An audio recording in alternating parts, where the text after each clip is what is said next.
পরদিন সকাল হইতেই রামের কথাবার্তা বদলাইয়া গেল। সম্পূর্ণ 2টা দিন কাটিয়া গিয়াছে। বৌদিদি ডাকে নাই, বকে নাই, খাইতে দেয় নাই, এরকম সে তাহার জ্ঞানে দেখে নাই। আজ সে বাস্তবিক ভয় পাইয়াছিল। প্রথমটা রান্নাঘরের দাওয়ায় বসিয়া সে নানারূপ উল্টা পাল্টা জবাবদিহি করিল। একবার বলিল বেড়াল মারিতে পেয়ারা ছুঁড়িয়াছিল, একবার বলিল হাত ফসকাইয়া পড়িয়া গিয়া বৌদির কপালে লাগিয়াছিল, একবার বলিল কাঁচা পেয়ারা ছুঁড়িয়া ফেলিয়া দিতেছিল, তারপর একবার বলিল কাহাকেও সে গাল দেয় নাই, একবার বলিল গোবিন্দকে দিয়াছিল, একবার বলিল ভোলাকে দিয়াছিল। কিন্তু কোনো কৈফিয়তি কাজ হইল না। ওধারের কেহ জবাব দিল না, প্রতিবাদ করিল না, হাঁ না একটা কথা বলিল না।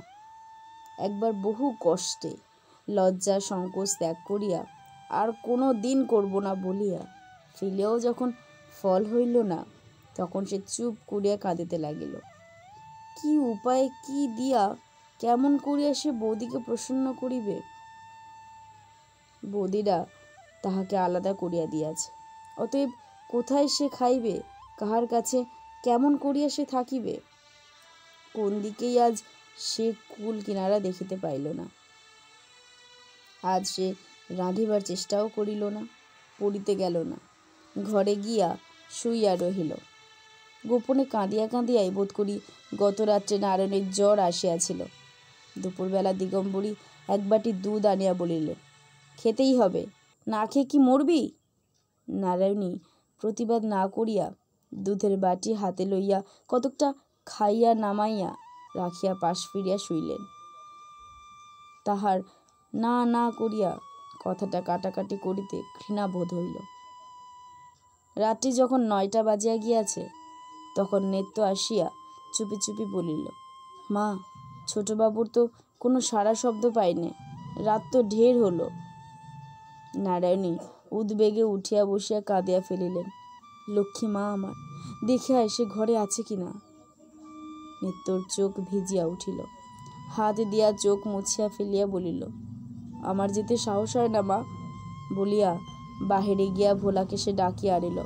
ভোলা সংবাদ দিল, দা ঠাকুর ঘরে আছে, ঘুমুচ্ছে। নারায়ণী নিঃশব্দে 2 হাত জোর করিয়া কপালে ঠাকাইয়া চাদর মুড়ি দিয়া আবার শুইয়া পড়িলেন। পরদিন প্রভাত না হইতেই তিনি স্নান করিয়া আসিয়া রান্না চড়াইয়া দিলেন। রান্না যখন প্রায় অর্ধেক অগ্রসর হইয়াছে, তখন দিগম্বরী গাত্রোত্থান করিয়া ব্যাপার দেখে আশ্চর্য হইয়া গেলেন। কর্কশ স্বরে প্রশ্ন করিলেন, তোর না জ্বর নারায়ণী? তুই না 3 দিন খাসনি?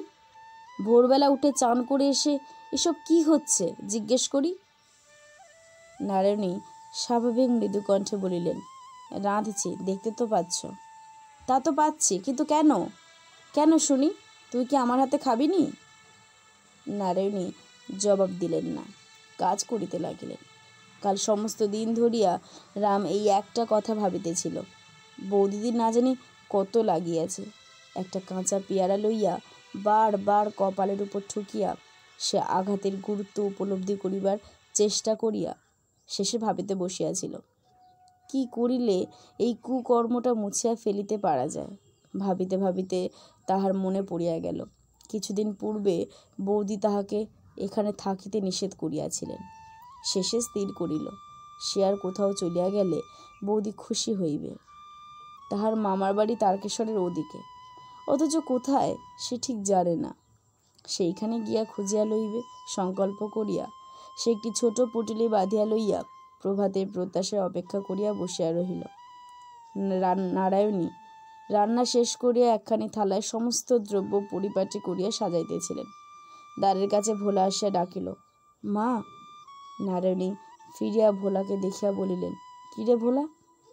এই কয়টা দিন সে বাহিরে গরুর সেবা করিত বটে, কিন্তু রামের ভয়ে ভেতরে আসিত না। ভোলা আস্তে আস্তে বলিল, চুপি চুপি একটা কথা আছে মা। নারায়ণী কাছে আসিতেই ভোলা ফিসফিস করিয়া বলিল, তুমি যা বলেছিলে মা, তাই হয়, যদি 2 টাকা দাও। নারায়ণী বুঝিতে না পারিয়া বলিলেন, কি হয় রে, কাকে টাকা দিতে হবে? ভোলা একটুখানি আশ্চর্য হইয়া বলিল, তুমি দা ঠাকুরকে চলে যেতে বলেছিলে না? তিনি যেতে রাজি আছেন। আচ্ছা, দুটো না দাও, একটি টাকা দাও।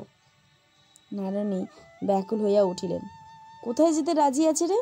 কোথায় সে? ভোলা বলিল, বাইরে গাছতলায় দাঁড়িয়ে আছেন। বাবার থানের ওদিকে কোথায় তেনার মামার বাড়ি আছে যে। যা ভোলা, শিগগির ডেকে আন, বল আমি ডাকছি। ভোলা ছুটিয়া গেল। নারায়ণী কাঠ হইয়া দাঁড়াইয়া রহিলেন।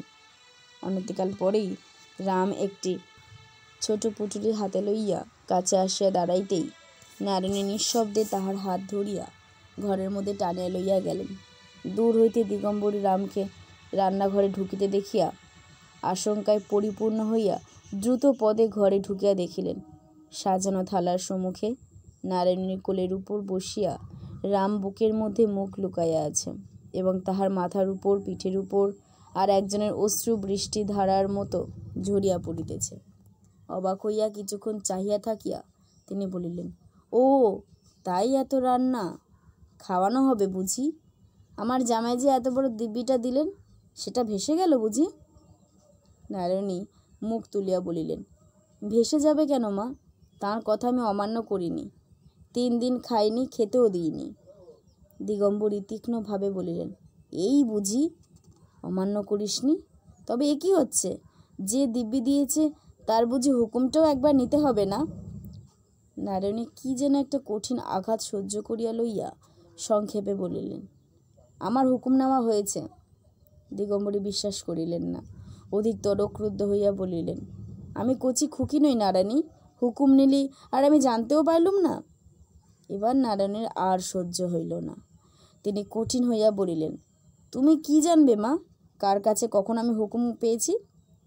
মা, যার মুখ আছে সেই দিব্যি দিতে পারে, কিন্তু বলিয়া তিনি গভীর স্নেহে রামের লজ্জিত মুখ জোর করিয়া বুকের ভিতর হইতে তুলিয়া ধরিয়া তাহার ললাটে চুম্বন করিয়া বলিলেন, কিন্তু যাকে বুকে করে এতটুকুকে বড় করে তুলতে হয় সেই জানে হুকুম কোথা দিয়ে কেমন করে আসে। তোমাকে ভাবতে হবে না মা, এখন একটু সামনে থেকে যাও, দুটো খাইয়ে দিই। ও আমার 3 দিন অনাহারে আছে। বলিতে বলিতে তাহার চোখের জল আবার ঝরিয়া পড়িতে লাগিল। দিগম্বরী এক মুহূর্ত স্থির থাকিয়া বলিলেন, এখানে তবে আমার কি করে থাকা হবে? এ বাড়িতে আর থাকতে পারবো না, তা তোকে আজ স্পষ্ট বললুম। নারায়ণী বলিলেন, আমিও এই কথাটাই তোমাকে মুখ ফুটে বলতে পারছিলাম না মা, সত্যি তোমার এখানে থাকা হবে না। তোমার চোখে চোখে আমার এত বড় ছেলে যেন আধখানা হয়ে গেছে। ও দুষ্ট হোক যা হোক, আমার বাড়িতে আমার চোখের সামনে ওকে শাস্তি দিতে আমি কাউকে দেব না। আজ তুমি থাকো, কাল কিন্তু বাড়ি যেও। তোমার খরচপত্র আমি সমস্ত পাঠিয়ে দেব, কিন্তু এখানে তোমার আর থাকা হবে না। দিগম্বরী কাঠ হইয়া গিয়া কিছুক্ষণ পর ধীরে ধীরে বাহির হইয়া গেলেন।